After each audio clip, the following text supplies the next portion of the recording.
What's up, YouTube? It's the one and only Division 18 and welcome back to another video. So it's time. The NFL playoffs are literally happening right now and it's going to be some intense games. We've already discussed my predictions about the AFC playoffs and I'm not going to tell you guys who I predicted to go to the Super Bowl from the AFC Conference because I do want you guys to go watch the video after this. I will tell you guys though that it is a team that has been dominant all season.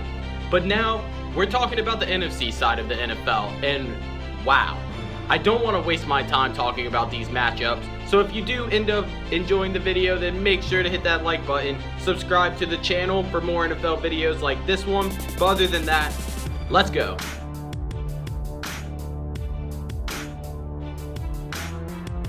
The Atlanta Falcons at the Los Angeles Rams. The older, more polished team with playoff experience against the youngest team to ever be assembled in the NFL.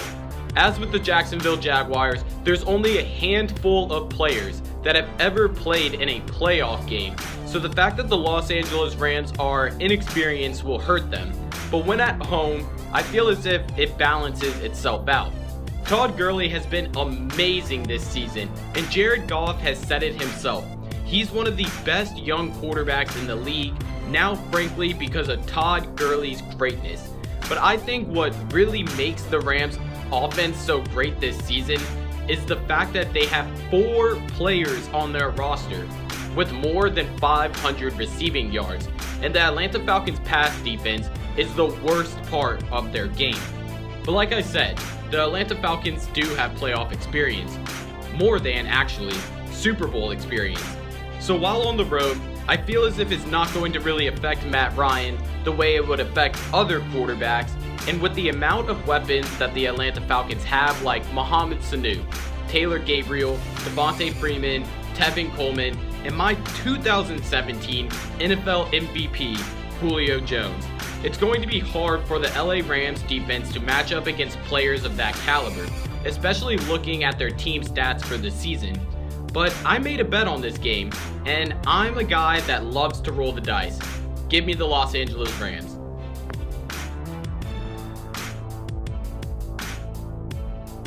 Next up, we have the Carolina Panthers at the New Orleans Saints. Can we please just give a moment of silence to realize that one of these teams won't be playing in this NFC divisional round? Okay, anyway, it seems as if this season's NFL playoff game of the year is going to be happening in this first round. First, we'll talk about the Carolina Panthers. As great as Cam Newton is, honestly my favorite quarterback in the NFL isn't getting necessarily carried by the Carolina Panthers defense, but he's definitely riding the defense's hot hand. Since the departure of Josh Norman, the Carolina Panthers secondary has always been a problem, but in other areas, they're a top team in the NFL. And the defense is going to have to be a big key in this game in limiting the New Orleans Saints offensive scoring and the big playmaking ability of Alvin Kamara and Mark Ingram. Due to those two guys and future Hall of Famer Drew Brees, the New Orleans Saints this season are a top 5 team offensively in the NFL in every single category. And in the 2 meetings already that they've matched up against the Carolina Panthers, they've been able to put up 31 and 34 points. Drew Brees and the running game have proven that they can put up points, but what's more interesting is that the New Orleans Saints have held the Carolina Panthers in those 2 meetings to 13 and 21 points. While they're an average team as a whole statistically when it comes to team stats, they're 3rd in the league in total interceptions. So with that being said, I can't expect anything to change, and 3rd time is not a charm for Cam Newton. Give me the New Orleans Saints.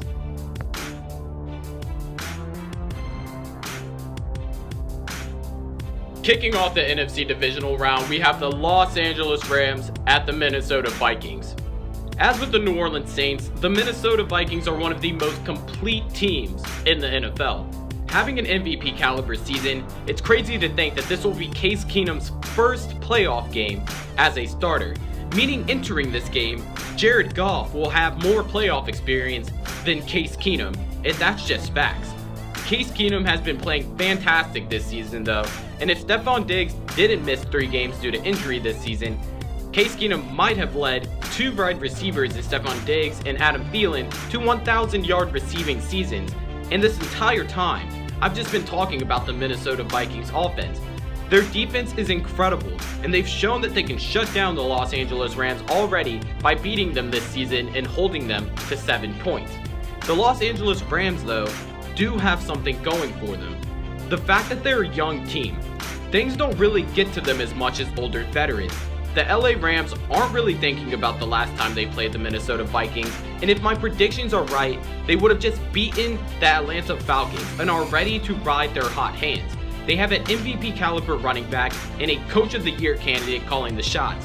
I expect the LA Rams to come out with fire on the offensive and defensive side of the ball and score more than 7 points in this game, no doubt.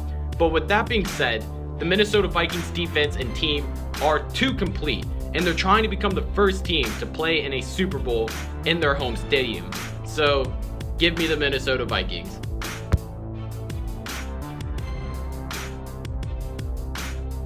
Alright, in this last game of the NFC Divisional Round, we have the New Orleans Saints at the Philadelphia Eagles. This Carson Wentz situation is a classic Derek Carr situation that we faced last season. One of the best teams in the NFL being crippled by an injury to their quarterback and leader. Nick Foles somehow becomes a much better quarterback when playing for the Philadelphia Eagles, and honestly, he's not even my concern going into this game. The Philadelphia Eagles defense is low-key a top 5 defense in the NFL and has been under the radar, especially when Carson Wentz was under center. But the Philadelphia Eagles lack in passing defense, and they're going against one of the most experienced and poised quarterbacks in the playoffs. Limiting his passing offense is going to be a problem. And honestly, I don't know if the Philadelphia Eagles are going to be able to handle that. There's not really much more to say about the New Orleans Saints at this point. Drew Brees is the best quarterback in this point on the NFC side of the NFL.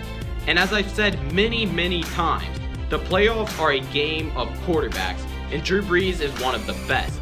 I expect this to be a great game, and I guess if I had to decide a weakness for the New Orleans Saints entering this game, is the fact that the Philadelphia Eagles were good enough throughout the entire regular season to clinch home field advantage, and the New Orleans Saints are a dome team. And let me tell you, it's really cold up here in the north, so that might be a problem, but I can't go against Drew Brees.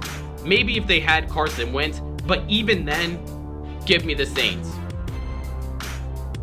As with the AFC video, make sure to come back for part 2 of this video and find out who I'm predicting to go to the Super Bowl. At this point, it's not really that surprising to most of you, but with the Super Bowl, I feel as if it's 50-50 when it comes to the Minnesota Vikings and the New Orleans Saints. So I'm excited to give you guys my prediction. Also, I might have triggered some Carolina Panthers fans. Make sure to leave a like and subscribe. But other than that, I'll see you guys in part 2. Peace!